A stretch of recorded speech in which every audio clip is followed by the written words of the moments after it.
Oke, kembali lagi bersamaku. Saya adalah kreator dari Stargazer Ball Kingdom. Dan sekarang kita akan melanjutkan reaction sejarah Perang Dingin part 12A. Kenapa 12A? Karena gue menghindari yang ke-13. Kayak yang waktu di Perang Dingin pertama. Ya. Gue tuh menghindari yang ke-13. Sisi lain, Johnson tidak memiliki tekad yang sama. Dia menghubungi penasehatnya, McGeorge Bundy, dan memberitahunya. What we can ever hope to get out of there with once we're committed. I don't think it's worth fighting for, and I don't think we can get out. I just thought about ordering those kids in there, and what in the hell am I ordering him out there for? One thing that is Vietnam worth to me, what is it worth to this country?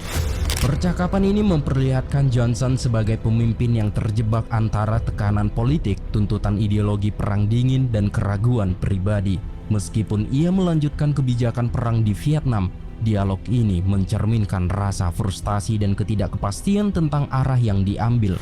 Kemudian Presiden Lyndon B. Johnson bersama Menteri Pertahanan Robert McNamara mengambil keputusan penting untuk meningkatkan keterlibatan militer Amerika Serikat di Vietnam. Mereka memutuskan untuk mengirim komandan pasukan Amerika ke wilayah tersebut, dan tanggung jawab besar ini diberikan kepada Jenderal William Westmoreland. William Westmoreland adalah seorang perwira penerjun payung berusia 50 tahun yang cemerlang, memiliki reputasi luar biasa sebagai pahlawan dalam Perang Dunia Kedua dan Perang Korea.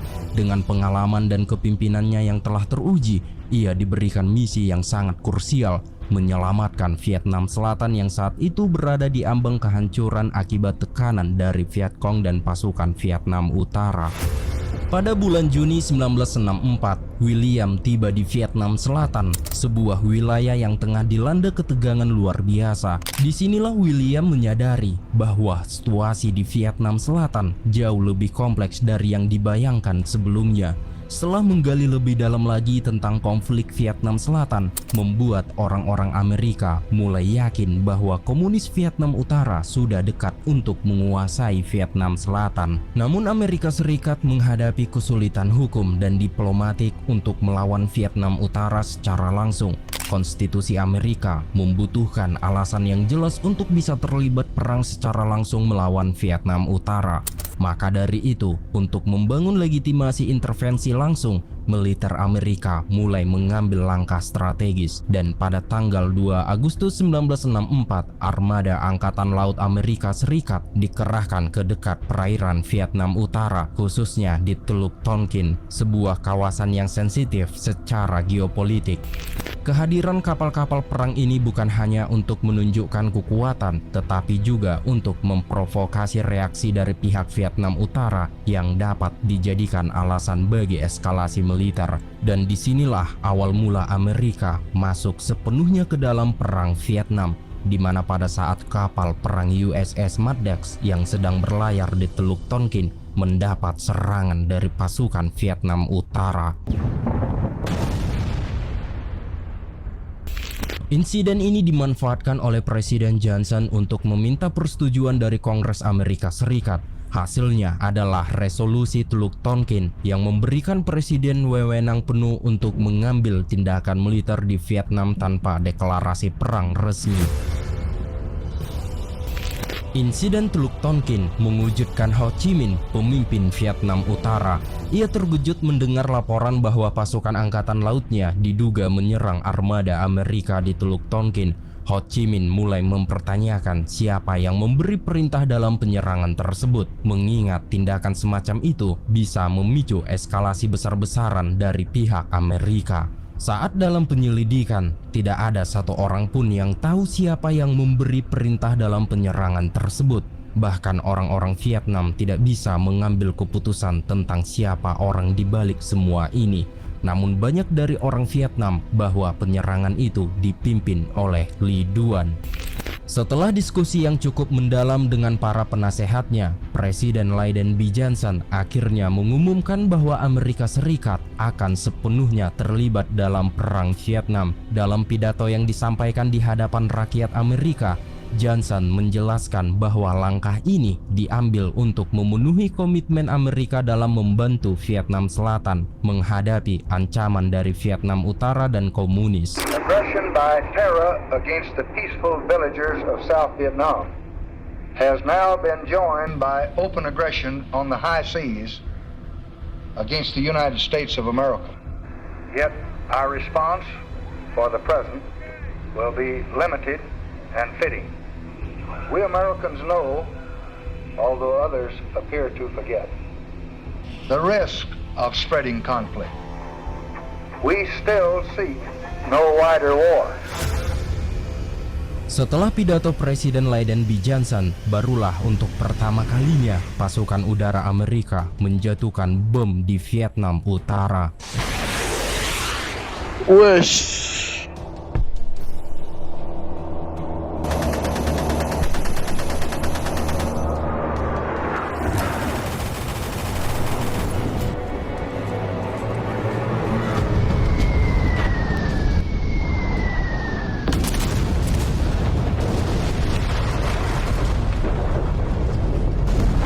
Wush. Mantap ledakannya.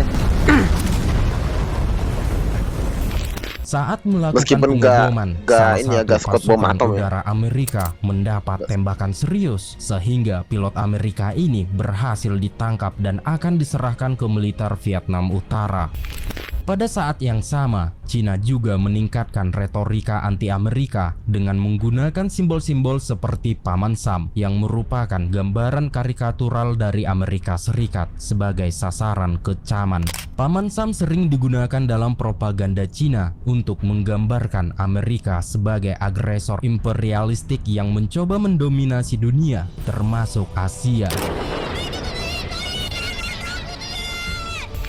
Sementara itu di Moskow, pada tanggal 14 Oktober 1964, Leonid Brezhnev menggulingkan Nikita Khrushchev dari kekuasaannya melalui proses pemecatan tak langsung. Penggulingan ini terjadi karena ketidakkepuasan dalam partai atas kepemimpinan Khrushchev yang dinilai gagal menangani krisis internasional seperti krisis roket Kuba dan meningkatnya ketegangan dengan Cina. Dengan Leonid mengambil ahli, Uni Soviet berupaya memperbaiki hubungan dengan Cina yang sebelumnya memburuk akibat perbedaan ideologi dan kebijakan selama era Khrushchev. Selain itu, Leonid kembali membuka jalur kerjasama yang strategis, termasuk memperkuat hubungan dengan Vietnam Utara yang saat itu menjadi medan utama dalam rivalitas global antara blok barat dan komunis. Kemudian Perdana Menteri Soviet yang baru, Alexei Kosygin, melakukan perjalanan ke Hanoi untuk memperkuat hubungan dengan Vietnam Utara di tengah eskalasi perang Vietnam. Dalam kunjungannya, Kosygin mengatur bantuan militer dan ekonomi besar-besaran bagi Vietnam Utara sebagai bagian dari komitmen Uni Soviet untuk mendukung perjuangan komunis melawan Amerika Serikat dan sekutunya di Asia Tenggara. Bantuan Soviet untuk Vietnam Utara sebagian besar melewati wilayah Cina. Mao Zedong memanfaatkan situasi ini untuk meniru teknologi Soviet dan menjadikannya alat diplomasi dengan Vietnam Utara. Ia juga melihat pengiriman senjata Soviet sebagai cara melemahkan Uni Soviet dengan membebani anggarannya.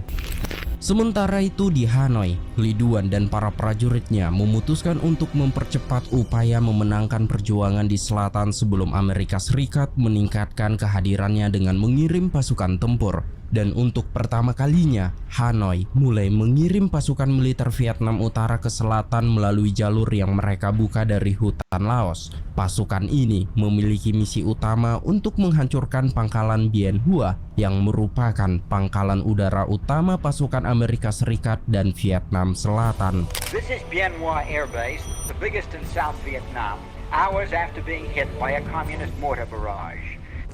Mr. Ambassador, do you think this shows any new capability that they've got, the Viet Cong?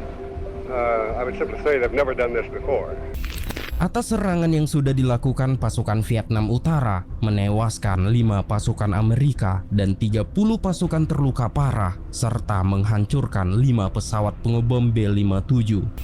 Mengetahui serangan pasukan Vietnam Utara di Bien Hoa, membuat Presiden Lyndon B. Johnson segera meluncurkan serangan udara habis-habisan pada 94 target di Vietnam Utara dan mengirim lebih banyak pasukan Angkatan Darat Amerika dan marinir ke Vietnam Selatan.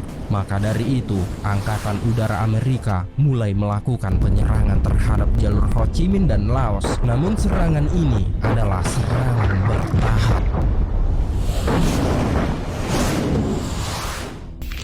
Setelah serangan brutal dari pasukan Angkatan Udara Amerika, sekitar 2.000 pasukan Vietcong dan Vietnam Utara mulai menyusun strategi untuk menghancurkan pasukan Amerika dan Angkatan Darat Vietnam Selatan di Saigon. Pasukan ini diam-diam bergerak selama beberapa minggu menuju Binh Gia, Phuoc Tuy yang terletak sekitar 64 km arah tenggara dari Saigon. Saat itu daerah Binh Gia dihuni oleh sekitar 6.000 umat Katolik pengungsi yang mayoritas berasal dari kalangan anti-komunis. Rencana awal mereka adalah merebut dusun lalu memusnahkan pasukan Saigon. Maka dari itu, untuk memastikan kesuksesan, mereka merebut daerah Binh Gia. Pasukan Vietcong dan Vietnam Utara membawa senjata yang beratnya sampai bertonton seperti mortir, senapan mesin, dan senapan recoilless yang mampu meledakkan tank. Senjata-senjata ini belum pernah dicoba secara besar-besaran oleh pasukan komunis sebelumnya, sehingga kesempatan ini menjadi kesempatan pasukan Vietcong dan Vietnam Utara untuk mengukur kemampuan senjata baru mereka. Kemudian pada tanggal 28 Desember 1964, sebelum fajar tiba, pasukan Vietcong mulai melancarkan serangan besar untuk merebut desa Binh Gia. Hanya dalam waktu yang singkat, pasukan Vietcong berhasil mengalahkan milisi desa yang sebagian besar terdiri dari penduduk setempat dan pasukan pertahanan yang kurang terlatih. Setelah pasukan Vietcong berhasil menguasai Binh Gia, keesokan harinya pasukan patroli atau pengintai terbang di atas daerah tersebut tanpa mengetahui bahwa desa itu sudah dikuasai oleh pasukan komunis. Begitu helikopter-helikopter ini memasuki wilayah Binh Gia, mereka langsung diserang dengan tembakan bertubi-tubi dari pasukan Vietcong yang sudah menguasai daerah tersebut. Mendapat kabar bahwa pasukan patroli atau pengintai telah ditumbangkan oleh pasukan Vietcong di Binh Gia, pasukan ARVN dan marinir Amerika ini mulai dikerahkan untuk menyelamatkan kawan-kawan mereka di Binh Gia. Maka dari itu, pada tanggal 30 Desember 1964, pasukan ARVN dan marinir Amerika keempat diterbangkan ke Binh Gia. Sementara di posisi pasukan Vietcong dan Vietnam Utara, mereka yakin bahwa serangan balik dari pasukan Amerika dan ARVN akan segera datang. Oleh karena itu, mereka selalu waspada dan pada akhirnya mereka melihat salah satu helikopter pasukan Amerika dan langsung melancarkan serangan, dan helikopter Amerika tersebut bertabrakan dengan helikopter mereka sendiri di udara. Setelah helikopter ini ditumbangkan, mereka melihat bahwa 4 penasehat Amerika tewas di tempat jatuhnya helikopter tersebut. Sementara itu, pasukan darat ARVN dan marinir yang menyaksikan jatuhnya helikopter, 13 pasukan dikerahkan menuju ke lokasi jatuhnya helikopter tersebut. Namun mereka tidak menyadari bahwa pasukan Vietcong telah menyiapkan formasi di garis depan untuk menyerang dan menghancurkan marinir Amerika serta pasukan ARVN yang sedang menuju ke lokasi jatuhnya helikopter tersebut. Setelah 13 pasukan ARVN dan marinir Amerika ini dibabat habis oleh pasukan Vietcong, barulah mereka maju menyerang pasukan ARVN dan marinir Amerika yang tersisa.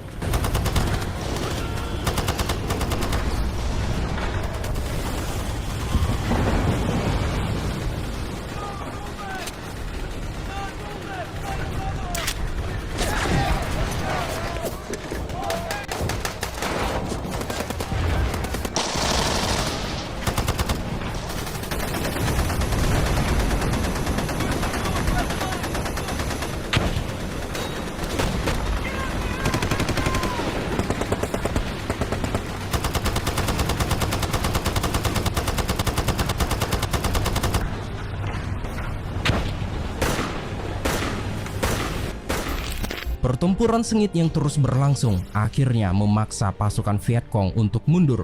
Itu karena mereka kurang efektif bertempur di area terbuka. Untuk sementara ini, mereka menarik diri jauh ke dalam hutan. Menyadari tidak ada serangan lagi dari musuh, marinir Amerika dan pasukan ARVN berusaha mengevakuasi rekan-rekan mereka yang gugur dalam pertempuran. Beberapa jam kemudian, salah satu helikopter datang untuk mengangkut jenazah pasukan yang gugur. Namun karena hanya 4 jasad yang bisa dibawa, marinir dan pasukan ARVN harus tetap siaga di lokasi sampai helikopter berikutnya tiba untuk membawa semua jenazah rekan mereka yang telah gugur. Selama 3 jam, 26 marinir dan pasukan ARVN menjaga lokasi ini dan menunggu helikopter datang. Meskipun kelelahan dan berada dalam kondisi yang penuh tekanan, mereka tetap bertahan untuk memastikan semua jenazah rekan mereka dapat dievakuasi dengan aman. Namun tanpa mereka duga, puluhan pasukan Vietcong kembali datang, membawa mortir dan senapan mesin siap untuk menghabisi pasukan marinir Amerika dan ARVN yang sedang siaga di lokasi.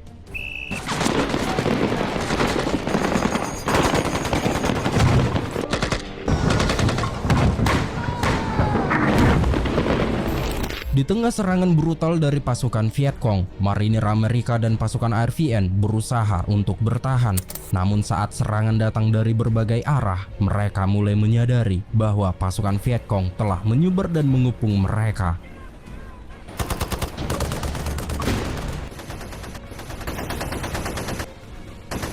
Di tengah serbuan pasukan Vietcong, helikopter Amerika datang untuk membantu marinir dan pasukan ARVN.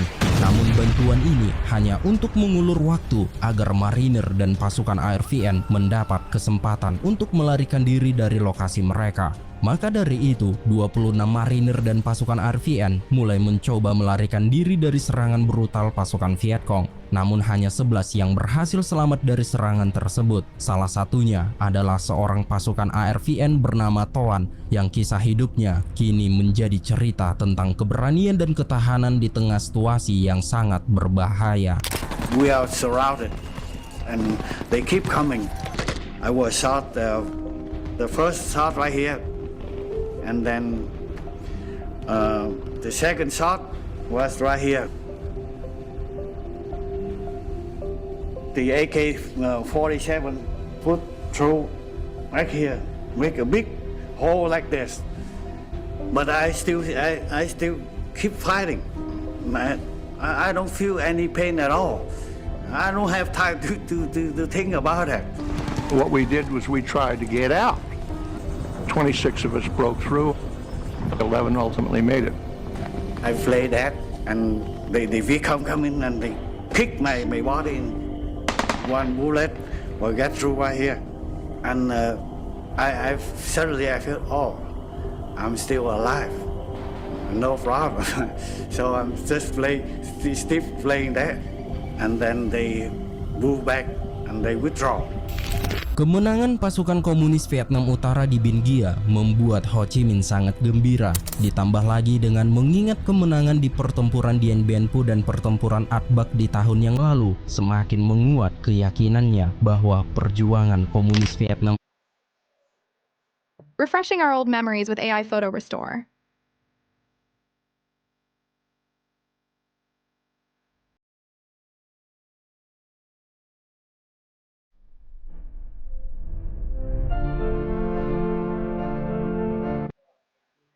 Oke, jadi Komunis Vietnam Utara untuk mengalahkan kekuatan asing dan mencapai kemerdekaan penuh akan segera terwujud. Ho Chi Minh memandang kemenangan-kemenangan tersebut sebagai bukti nyata efektivitas strategi perang gerilya mereka, sekaligus menunjukkan bahwa moral pasukan terus meningkat untuk menghadapi tantangan berikutnya.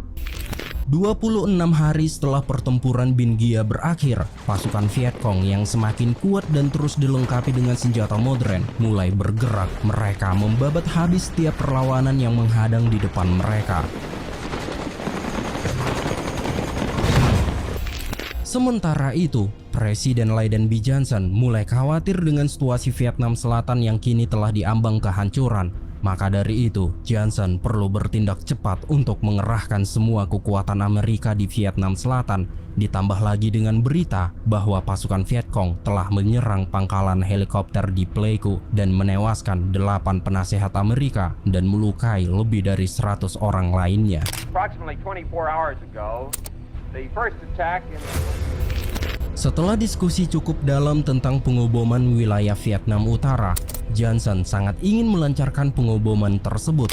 Namun Perdana Menteri Inggris mendesak Johnson untuk menahan diri, karena jika Amerika secara brutal melakukan pengoboman akan memicu konflik lebih besar lagi. Namun Johnson tidak menanggapi perkataan Perdana Menteri Inggris tersebut, dan pada akhirnya Presiden Lyndon B. Johnson menyetujui pengoboman terhadap Vietnam Utara. Setelah menerima perintah, barulah pasukan Angkatan Udara Ini kan Amerika mantep ya. mulai menyiapkan pesawat pengobomnya. Dan pada tanggal 2 Maret 1965, pengoboman dimulai dan operation ini disebut dengan nama sandi Operation Rolling Thunder.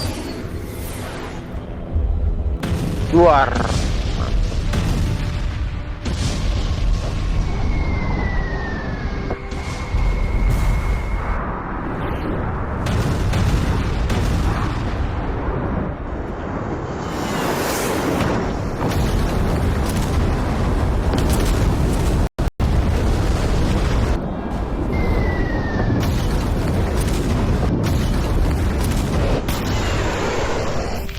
Sementara itu, Oh enggak jadi. warga Vietnam Utara berusaha menyelamatkan diri dari ledakan bom yang dijatuhkan oleh Amerika. Bahkan saat itu juga, Amerika telah membom sebuah desa selama berjam-jam.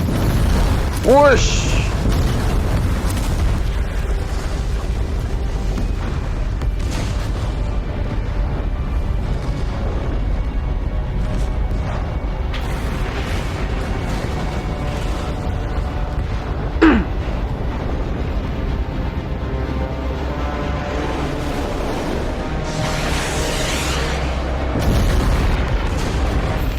Setelah Oke, sampai di sini dulu videonya ya.